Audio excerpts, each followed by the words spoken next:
Hey guys, my name's Gina, and I've learned a few tips and tricks in my years of writing that I'd like to pass on to a new generation.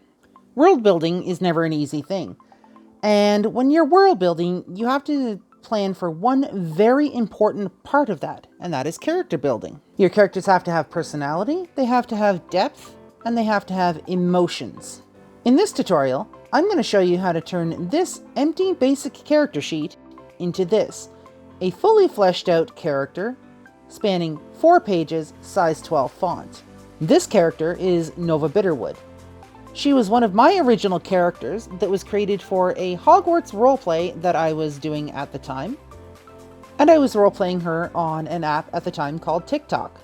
The character creation process that I'm showing here can be used in a bunch of different ways, not just for roleplay.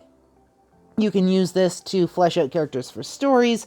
You can use this to flesh out characters for roleplays. You can use this to flesh out characters for D&D or Pathfinder if it's still a thing when you're watching this video. That being said, you guys are probably tired of listening to me talk, so let's hop on into it and I will show you my process. So let's start off with a fresh Word file. You can use any word editing program that you wish. My favorite is actually Google Docs at the moment because I can edit across multiple devices and have next to no headaches. I have basic information here, and that's the start of the character. Now we're going to start working out the details of this character and making personality traits. First things first, we need to figure out what our character looks like.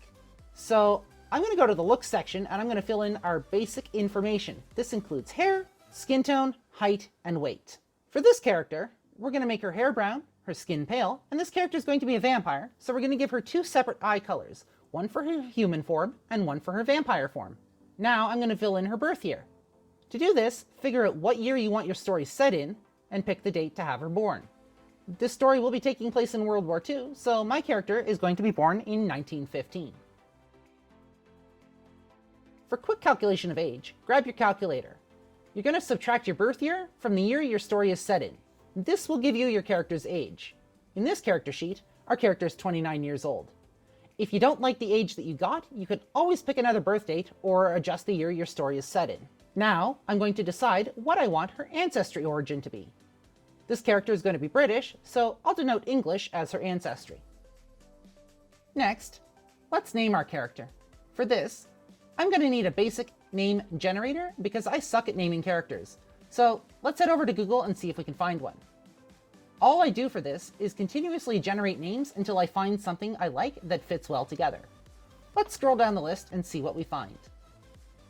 I like the name Violet Rhodes. Let's go with that. Now that we've got our character name done, we can go in and pick a first name for each of the parents. Let's head back over to our randomized generator.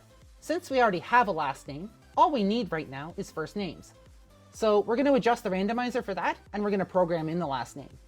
I'm setting the ancestry of the mother as Breton, and away we go. Enora Rhodes. I like it. Let's go with it. Now, we need a name for the father.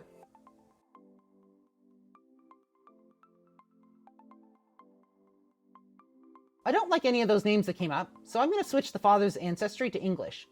Let's see what names we get.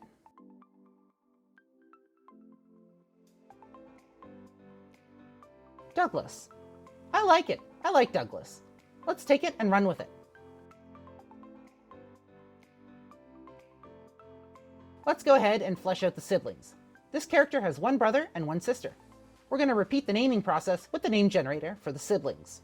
For the sister, we got the name Shelby, and for the brother, we got the name Maximilian because it amused me. I want to flesh out the basic character information that is no longer filled out, such as date turned and species, etc.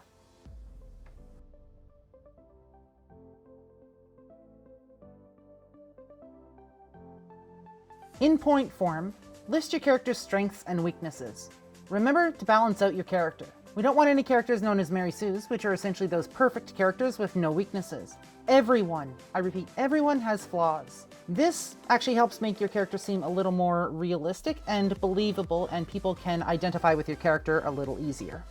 Again, using point form, try and come up with a few plot points for your character's backstory. Where were they born? What kind of childhood did they have? Were there any events that shaped them as the person they are today?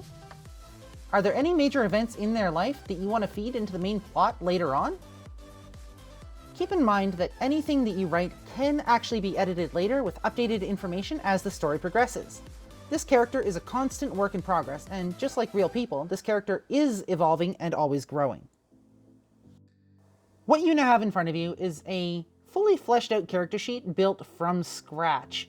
You can continue to edit and improve on this sheet as much as you want. The plot points in point form that you created can be fleshed out into full sentences and paragraphs, but you essentially have the basis of your character's story. This is now a living and breathing character that you can put into whatever project you might be working on.